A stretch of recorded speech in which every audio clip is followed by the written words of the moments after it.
안녕하세요. 이번 시간은 인도와 동남아시아의 민족운동 두 번째 파트입니다. 동남아시아가 어떻게 해서 민족운동을 전개했는지 알아보도록 하겠습니다. 여러분들 교과서 154쪽 펴주시면 되겠습니다.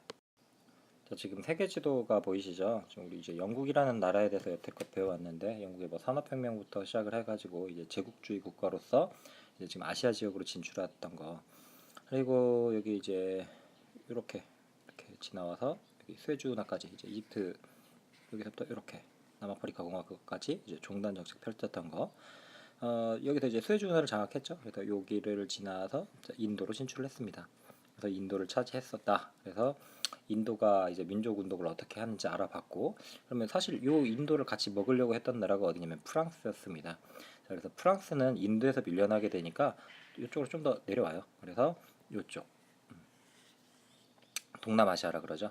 자, 한국, 중국, 일본 우리 보통 동아시아라 그래요. 그리고 인도를 남아시아라 그러는데, 그러면은 남아시아와 동아시아 사이에 있는데 여기 동남아시아. 자, 오늘 배울 부분이 바로 여기입니다. 자, 동남아시아 대부분의 국가들은 이제 식민지로 접어들게 됩니다. 왜 그랬냐 하면은 우리 전에 배웠던 거 기억하실런지 모르겠는데, 신항로 개척 기억하시죠? 역사원 마지막 부분에 배웠던 건데, 신항로 개척을 하고 나서 이제 에스파냐랑 이제 포르투갈이 가장 적극적으로 했다고 했는데, 신항로 개척을 한 이후에 이제 향신료 무역을 위해 가지고 동남아시아를 침범하게 됩니다. 그래서 지금 요 나라들이 이제 에스파냐와 포르투갈, 그리고 뭐 영국, 미국, 프랑스 등등의 나라들한테 이제 식민지가 되는데요. 자, 요거를 마인드맵으로 한번 정리를 해보도록 하겠습니다. 자, 동남아시아의 민족운동입니다. 자, 동남아시아가 어떻게 식민지가 됐느냐? 자, 목적은 그렇습니다. 서구 열강들이 아시아 침략 거점을 마련하기 위해서, 그러니까 중국 쪽으로 이제 진출, 중국 뭐 우리나라 한국까지 이제 진출하기 위해 가지고 그 거점을 마련하고 싶었던 겁니다. 그리고 동남아시아 지역, 뭐 여러분들 혹시 뭐 동남아 가보신 친구들은 아시겠지만, 뭐 고무나 뭐 커피, 뭐 사탕수수 같은 그런 특정한 상품들이 굉장히 좀 잘 자라요. 그리고 이제 그거를 바탕으로 해서 원료 공급지도 했고, 그리고 이제 영토를 좀 더 넓히고자 하는 욕구가 있었죠. 자, 그 결과 동남아시아 거의 대부분들이 다 식민지라고 생각하시면 돼요. 자, 어디만 빼면 되냐면은 타이, 여러분들 좋아하는 2PM 니쿤 있죠? 2PM의 니쿤의 고향 태국을 빼고는 다 식민지였다라고 생각을 하시면 됩니다. 그래서 여기 가서 도대체 그럼 뭘 하려고 했냐? 여러분들 아마 사회 시간에 배웠을 거라고 생각합니다. 이제 플랜테이션 농업을 굉장히 강화합니다. 사회 시간에 아마 이렇게 정의를 했을 겁니다. 유럽인의 자본과 기술, 그리고 열대 지역의 유리한 기후, 원주민의 값싸고 풍부한 노동력을 이용해서 뭐 고무, 사탕수수, 커피 등의 상품 작물을 대량으로 생산하는 농업 형태, 그거를 플랜테이션 농업이라고 하는데요. 자, 그걸 하기에 워낙 적지였죠. 적당한 곳이었는데, 자, 플랜테이션 농업도 강화했고요. 그리고 유럽 열강들은 저 동남아시아를 이거 하나의 그냥 순수한 자체로 보는 것이 아니라 이거는 우리한테 원료 공급해 주는데, 그리고 우리가 남는 물건 팔 수 있는 상품 판매 시장이라고 생각을 하게 됩니다. 자, 그럼 몇 개 나라만 보도록 할 텐데요. 베트남, 필리핀, 태국, 인도네시아, 이렇게 이제 네 나라에 대해서만 간략히 알아보도록 하겠습니다. 자, 먼저 베트남입니다. 베트남은 프랑스의 식민지였어요. 저희가 아마 그 제국주의 할 때 얘기를 했는지 모르겠는데, 베트남이나 캄보디아 가면 바게트 빵을 되게 길거리에서 많이 판다 그러죠. 그게 다 이제 프랑스의 식민지였기 때문에 그런 문화적 영향력이 아직도 좀 남아 있는 것이었습니다. 자, 베트남에서 여러분들이 좀 기억해 줘야 될 거는요, 감부ong 운동입니다. 감부ong 운동. 이걸 한국말로 표현하면 근왕 운동이라고 얘기를 하는데요. 근왕 뜻이 뭐냐? 자, 근대화하자. 누굴 중심으로? 왕을 중심으로. 그래서 황제 중심으로 이제 근대화를 하자라고 했는데요. 여기도 이제 베트남도 유교 문화권이다 보니까 유학자랑 지주 농민들이 같이 이제 봉기를 하고 이제 프랑스군에 대해서 이제 맞서 싸웠지만 조직력이 워낙 부족했기 때문에 실패했습니다. 자, 그 이후에 되게 유명한 베트남에서 유명한 인물이 나오는데요. 이제 판보이쩌우라고 하는 인물이 나와요. 자, 이 판보이쩌우가 쓴 책의 이름이 월남 망국사라고 하는 책이 있어요. 월남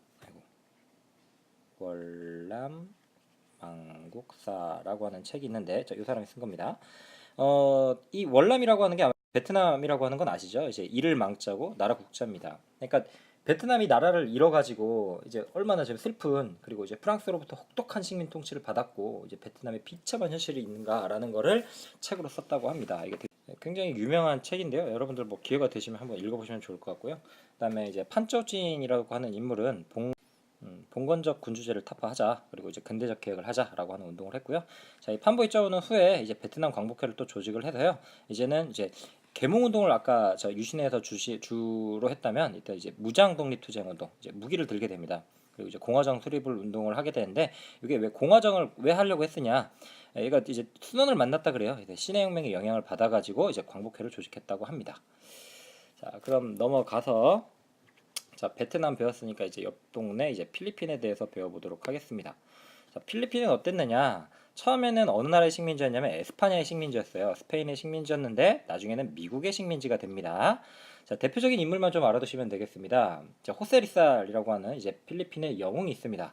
자, 이 호세리살이라는 인물은 필리핀 연맹을 조직해서 이제 독립운동을 이끌었는데요. 주로 계몽운동, 사람들 이제 지식을 전달하는데 주로 노력을 많이 했다고 합니다. 그리고 이제 혁명군을 이끌어가지고 무장투쟁을 전개를 한 인물이 있는데 그게 바로 아기날도라고 하는 이름입니다. 이름이 아기날도입니다. 아기날도.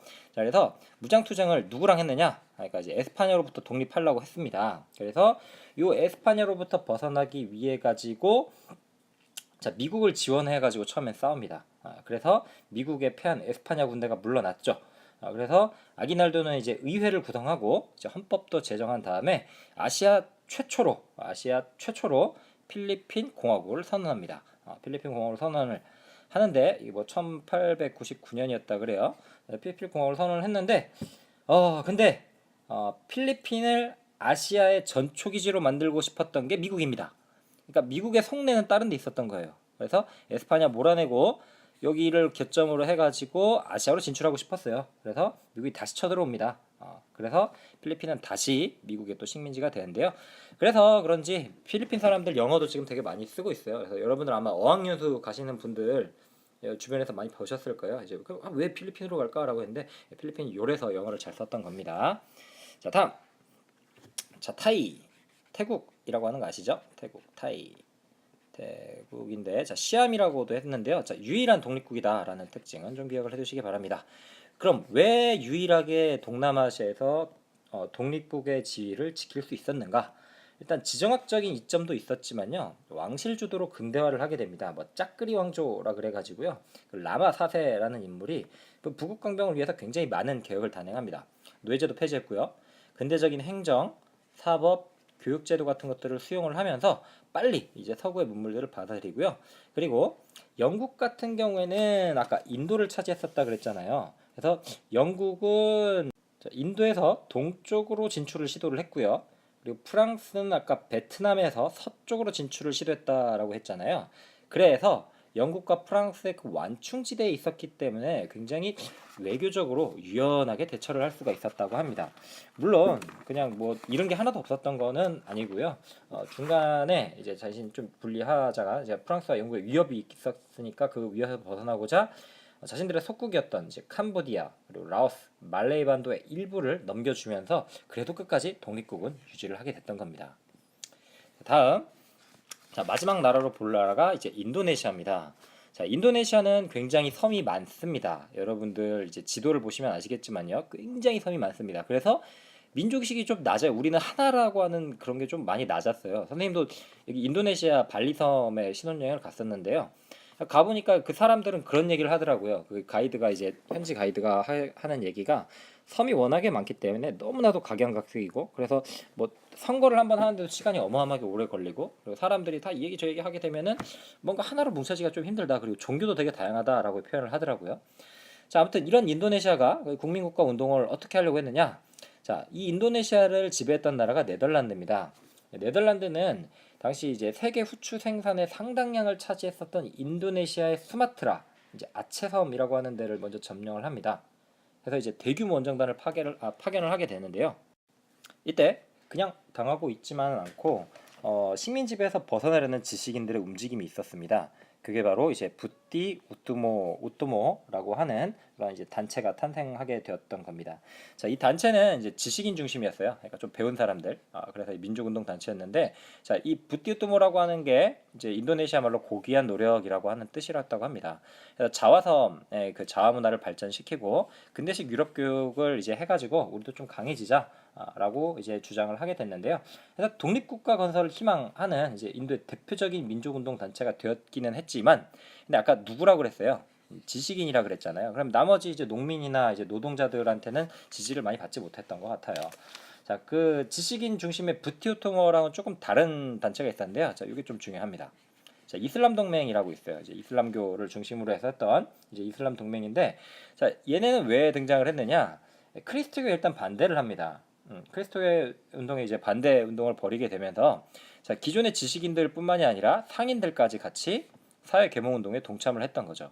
물론 이슬람교도들을 중심으로 했겠죠. 그리고 이들은 외국 자본과 크리스트교에 대해서 반대를 했고, 그리고 전통을 우리가 지켜 나가야 될 것이다 라고 하면서 인도네시아 전통 그리고 이슬람교를 지키고자 노력을 했다고 합니다. 그뿐만 아니라 이제 상인들이 아무래도 중심이 됐기 때문에 민족 산업을 육성하려고 했고요. 그리고 민주공화국 수립하자라고 하면서 이제 자치를 요구합니다. 우리 스스로 다스리도록 하겠다. 니는 좀 간섭하지 마라라고 하는 게 나옵니다. 자, 그리고 마지막으로 이제 카르티니라고 하는 이제 여인이 있는데요. 자, 교과서 157쪽에 사진이 있습니다. 자, 자와섬에서 귀족의 딸로 태어난 되게 명문 귀족의 딸로 태어났다고 합니다. 그래서 이분의 별명이 인도네시아 국모다. 우리 왜 막 명성어 보고 나는 조선의 국모다라고 하잖아요. 그 국모입니다. 나라의 어머니. 그래서 여성 계몽 운동에 앞장서게 됐고요. 그리고 학교도 만드시고 민족 교육도 실시했다고 합니다. 자, 이렇게 요 정도만 이제 동남아시아의 민족 운동 이제 포인트만 봤는데요.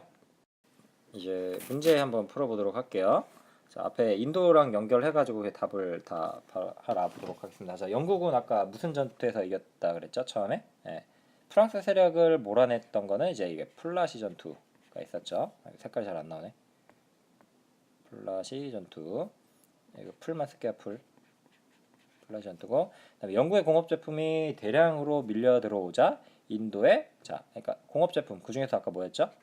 그러니까 면직물 산업이 대거 몰락하였다. 그래서 왜 나중에 저기 그 간디가 독립운동할 때 직접 배 짜고 그러잖아요. 그래서 면직물 산업 그거에 좀 대항한다라는 의미가 있습니다. 그렇게 기억해 두시면 되고, 영국의 가혹한 식민통치 반도에서 영국의 동인도회사에 고용된 돈 받고 지켜주는 사람, 용병이라고 하죠. 용병을 이렇게 페르시아어로 표현하면 세포이다. 그래서 세포이 항쟁 기억해 두시고요. 그다음에 저 오른 거 동그라미 틀린 거 X인데, 세포이의 항쟁 이후 영국 왕이 인도 제국의 황제를 겸하였다. 그래서 영국령 인도 제국이라고 했죠. 그다음에 인도 국민회의는 세포이 항쟁을 계기로 반영 운동의 중심 세력이 됐다라고 했는데 아닙니다. 자, 인도 국민은 아까 뭐 때문에 이제 중심 세력이 됐다 했나요? 예, 벵골 분할령이었죠. 기억하시죠? 그다음에 자, 3번 땡땡은 자화섬에서 사탕수수를 재배하여 막대한 이윤을 남겼다라고 했는데 뭔지 모르겠지만 자, 자화섬 하니까 어느 나라인 것 같아요? 네, 자화섬 하면은 인도네시아. 그래서 네덜란드가 답이 되겠고요. 자, 유일하게 독립된 국가 자, 타이입니다. 그다음에 자, 동이운동 자, 동쪽으로 유학 보낸다. 동쪽이 어디? 일본이었습니다. 자, 일본에 유학생 파견했고, 그다음에 통킹 이숙이라고 했는데 자, 얘네는 일종의 뭐 기숙사라고 생각을 하면 되는데 이제 문맹 퇴치하자, 근대사상 받아들이자라는 운동이었고요. 그다음에 아기날도 같은 경우에는 자, 필리핀 공화국의 첫 대통령이 되었다라고 했죠. 그다음에 이제 부티우뚜모라고 하는 건 인도네시아 말로 뭐 순수함이라고 얘기를 했죠. 그래서 이거 정답은 디귿으로 해가지고 이번 시간 마치도록 하겠습니다. 여러분 수고하셨습니다.